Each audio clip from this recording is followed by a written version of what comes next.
बिस्मिल्लाहिर्रहमानिर्रहीम। अस्सलाम वालेकुम मेरी यूट्यूब फैमिली, कैसे हैं आप लोग? उम्मीद करती हूँ आप सब लोग ठीक होंगे। बस इसके 4-5 ही एपिसोड रह गए हैं। आप लोगों को इंशाल्लाह ताला ये नावल बहुत पसंद आएगा। इसके बाद हम कोई न्यू नावल शुरू करेंगे, फिर देखेंगे कौन सा नावल हम लोगों ने अपलोड करना है यहाँ पे इस नावल की जगह पे। ठीक है, थैंक यू मेरे नावल पे आने के लिए। लेकिन आजकल आपका रिस्पॉन्स बिल्कुल ठीक नहीं है। आजकल बहुत ही कम व्यूज़ आ रहे हैं और मुझे आप लोगों के व्यूज़ की, आपकी सपोर्ट की बहुत ज़रूरत है। थैंक यू सो मच मेरे नावल पे आने के लिए। चन्ना मेरेया, किस्त नंबर 38, तहरीर कोमल राइस। हादी ये सब क्या है आखिर, कोई बताएगा? रेहाना बेगम की गुस्से से भरी आवाज़ हॉल में गूंजी और हम लोगों के जाते ही रेहाना बेगम ने इन दोनों को लगे हाथों लिया, जो पहले ही मस्कीनी बूथी बनाकर सर झुकाए खड़े थे। वो दोनों मुजरिम तो ना होते हुए भी आज खवातीन की अदालत में मुजरिम बने खड़े थे।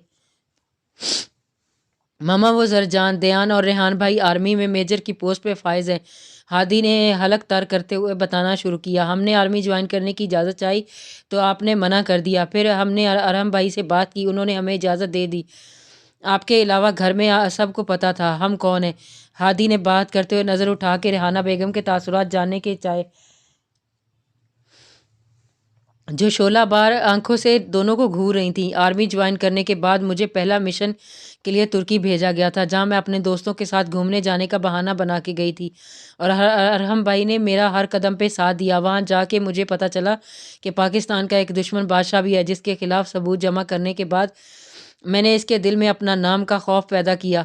मगर जिस दिन मेरा मिशन को सरंजाम देना था, इस दिन वो और इसका एक साथी मेरे हाथ से निकल गया। एजे ने भी सर झुका के किसी मुजरिम की तरह बताना शुरू किया। अब अपने कारनामे बताए बगैर इन सब से जान छुड़वानी नामुमकिन थी। आर्मी ज्वाइन करने के बाद हम दोनों का एक साथ पहला मिशन जीके के खिलाफ सबूत जमा करना था, जिसके लिए हम दयान भाई के साथ इंडिया गए। वो भी नहीं जानते थे हम दोनों भी फ़ौज में हैं। ये बात सिर्फ रेहान भाई को पता है। जरजान, रेहान और दयान भाई सीक्रेट ऑफिसर्स हैं, जो दुनिया के सामने तो बिजनेसमैन थे, मगर हकीकत में वो इस वतन के मुहाफिज हैं। हम भी रेहान भाई के कहने पर ऐसे ही काम करते आए हैं। हादी बोल के चुप हुआ था जब अरीज ने बोलना शुरू किया। हम यहाँ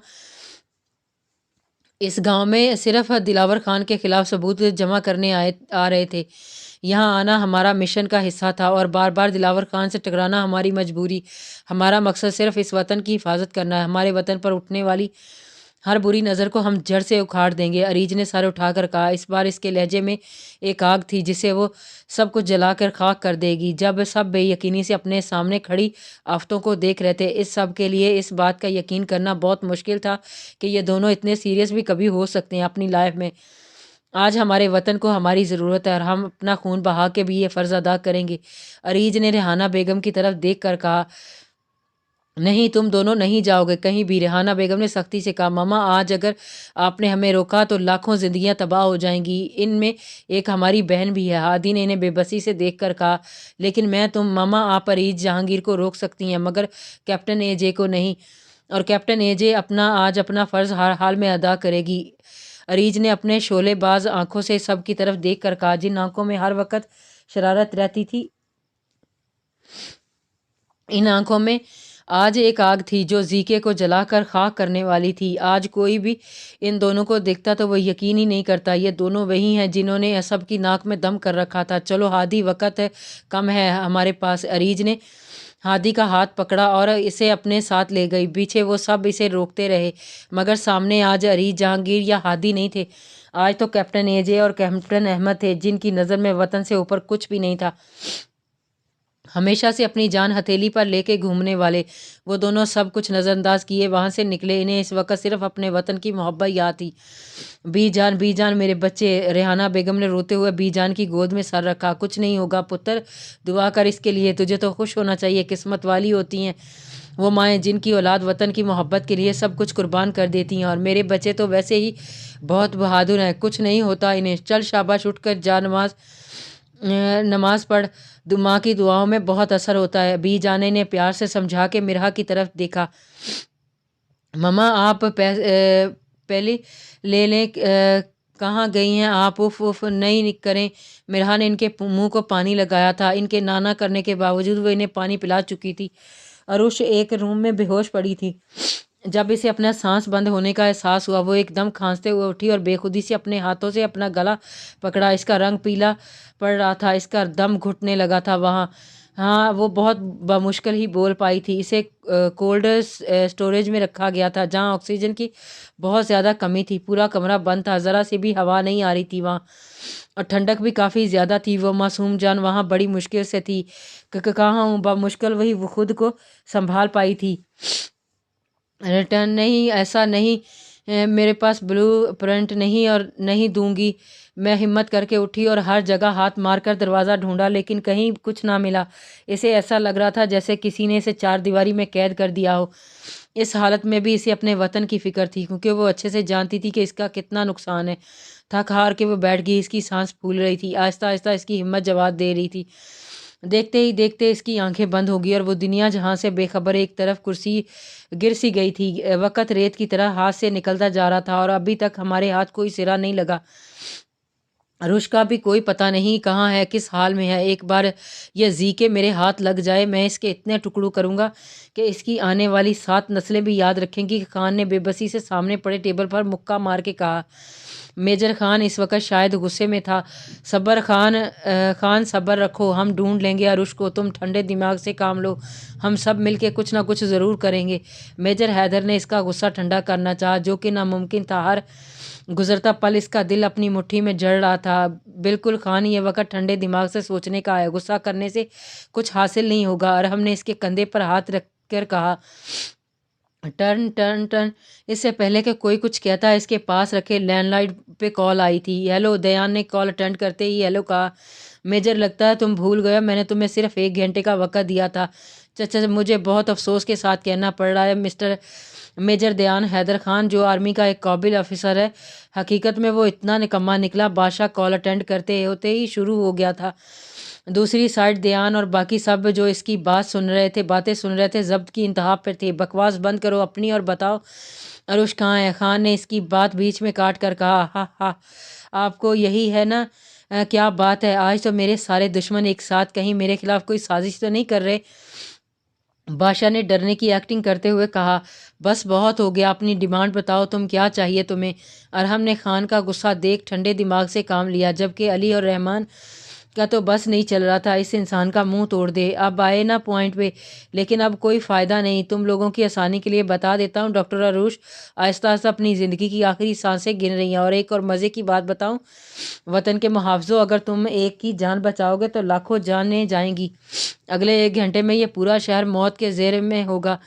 बचा सकते हो तो बचा लो।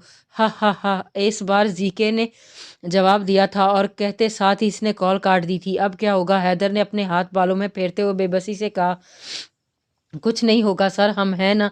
इससे पहले कोई कुछ कहता, कमरे में एजे की आवाज़ गूंजी। अरहम, रहमान, रेहान, अली ने एक दूसरे की तरफ देखा और फिर इन दोनों को, जो चेहरे को कवर किए फौजी यूनिफॉर्म में बहुत खूबसूरत लग रहे थे। उफ, कभी ये दोनों मेरी बात मान ले। रेहान ने अपना सर पीट के सोचा, मना किया था ना तुम दोनों को, यहाँ क्यों आए? फिर रहमान ने इन दोनों के पास जाकर हादी को घूरते हुए कहा, भाई, हम इस वक्त आपके बहन भाई नहीं बल्कि इस वतन के मुहाफिज हैं और हम इस मुश्किल वक्त में पीछे नहीं हट सकते। रहमान की बात पर एजे जवाब दिया, लहजे में बला की सख्ती थी। इनके इरादे बहुत मजबूत थे, जिसे तोड़ना जी के बस की बात नहीं थी।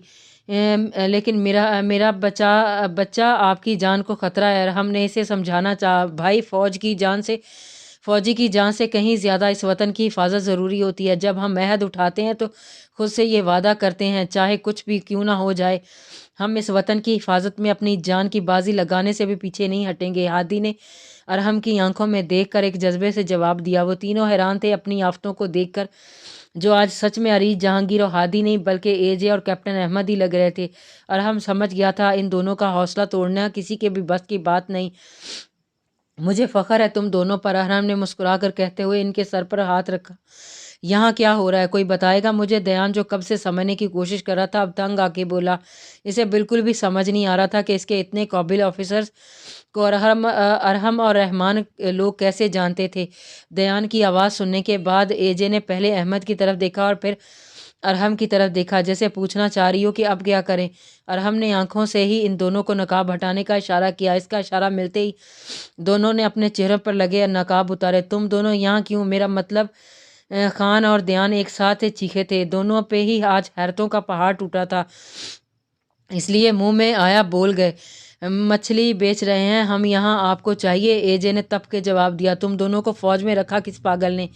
دیان نے ایک بار پھر اس کے جواب سے تپ کر کہا۔ وہ جتنا حیران ہوتا کم تھا۔ آج اسے اندازہ تک نہیں تھا کہ اریج ہی اے جے ہو سکتی ہے، نہ ہی کبھی ان دونوں نے خود پر کسی کو شک ہونے دیا تھا۔ دیان کے سوال پہ دونوں نے مسکرا کے ریحان کی طرف ایسے دیکھا جیسے کہنا چاہتے ہو یہ ہے وہ پاگل جس کی تلاش آپ کو اتنی شدت سے ہے۔ دونوں کا اشارہ سمجھ کے خان اور دیان نے ریحان کی طرف دیکھا جو بیچارہ اپنی اتنی سی بوتھی لے کر کھڑا تھا۔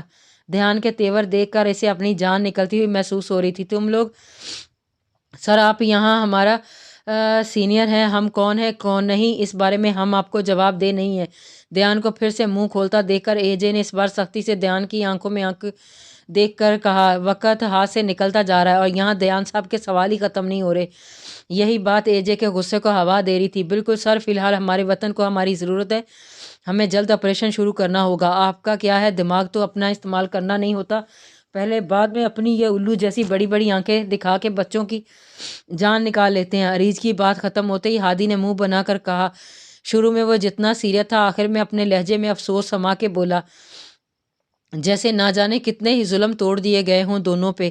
دیان نے گھور کر اسے دیکھا۔ بیچارہ کر بھی کچھ نہیں سکتا تھا، بے وقوفی تو اس کی بھی تھی، بیچ میں وہ پہچان نہیں سکا ان دونوں کو۔ ریحان نے اس کے کندھے پر ہاتھ رکھا جبکہ اس نے گھور کر ریحان کو دیکھا۔ زرجان اور دیان تو بس حیران تھے کہ انہیں اب بھی یقین نہیں آ رہا تھا اتنے کم وقت میں آرمی میں اپنا نام پہچان بنانے والے اور دشمنوں کے دلوں میں اپنا خوف پیدا کرنے والے کوئی نہیں وہ دونوں آفتیں ہیں جن سے سیریس ہونے کی امید دیان خان نے کبھی نہیں کی تھی، اور اے جے جس کی جان کا دشمن سب سے بڑا دشمن زی کے بنا ہوا تھا اور وہ کوئی اور نہیں اس کی اریج تھی۔ عشق کا عشق، اگر اسے کچھ ہو گیا تو آگے تو وہ سوچنا بھی نہیں چاہتا تھا۔ سر یہ دیکھیں، ہماری سرچ کے مطابق یہ 3 جگہ ایسی ہیں جہاں بلاسٹ کے چانس زیادہ ہیں۔ ان دونوں کو صدمے میں دیکھ کر ہادی نے اپنا لیپ ٹاپ میں ایک USB ڈال کے چلائی اور اپنی بات شروع کی۔ اس کی آواز پر وہ دونوں ہوش میں آئے۔ تمہیں ایسا کیوں لگتا ہے کہ بلاسٹ یہیں ہوگا؟ ایسا بھی تو ہو سکتا ہے صرف ہمیں گمراہ کیا جا رہا ہو، ہمیں غلط جگہ کی انفارمیشن دے کے بلاسٹ کہیں اور ہو جائے۔ ہمارے پاس وقت نہیں ہے اتنا کہ ہم اندازہ لگا کے ضائع کریں۔ دیان نے ہوش میں آتے ہی ہادی کی بات کا جواب سخت لہجے میں دیا۔ اس بار اس کے لہجے میں پہلے والا رعب شامل تھا۔ بالکل سر، ایسا ہو سکتا ہے، لیکن آج کیونکہ جگہ جگہ جلسے ہیں اور ریلی نکل رہی ہے تو لوگ زیادہ تر ان جگہوں پر جمع ہوں گے، اور جو لوگ لوکل ٹرانسپورٹ استعمال نہیں کر سکتے وہ آج ریلوے لائن کا استعمال کریں گے، اور ہم اپنی پوری ٹیم کو پورے شہر میں پھیلا دیتے ہیں۔ اور ایک اور بات سر، ڈاکٹر عروش کو زی کے نے اپنے فارم ہاؤس میں رکھا ہے جو شہر سے کافی دور ہے۔ اے جے نے باری باری سب کی طرف دیکھ کر اپنی بات مکمل کی۔ کچھ دیر میں کمرے میں خاموشی رہی۔ دیان کسی گہری سوچ میں تھا۔ چار نہ چار اسے ان دونوں کی بات پر یقین کرنا پڑا کیونکہ ان کی انفارمیشن کبھی غلط نہیں ہوئی تھی۔ اوکے، اپنی اپنی ٹیم کے ساتھ مختلف جگہ پہ جاؤ تم سب۔ کچھ دیر بعد دیان نے ان سب کی طرف دیکھ کر کہا، کنٹینیو جاری ہے۔